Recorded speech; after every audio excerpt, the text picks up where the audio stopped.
علوم و معارف کو آسان کر کے سکھاتا ہے مکتب علوم شریعت۔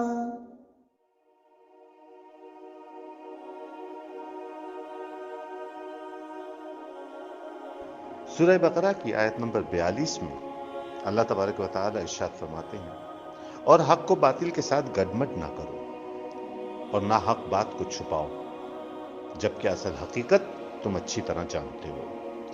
علماء بنی اسرائیل کی عادت تھی، وہ ہر مسئلے اور ہر موقع پر حق کو چھپا لیتے تھے۔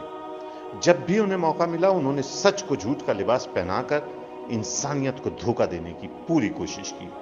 اس لیے قرآن کریم نے بار بار ان کی اس عادت کی تفصیل کو بیان کیا تاکہ امت محمد صلی اللہ علیہ وسلم اس خرابی سے بچنے کی ہر ممکن کوشش کرے۔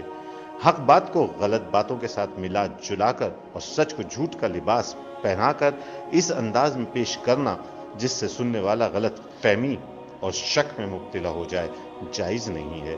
اسی طرح اصل حقیقت کو جانتے بوجھتے ہوئے کسی خوف یا لالچ کی وجہ سے حق بات کو چھپا لینا بھی حرام ہے۔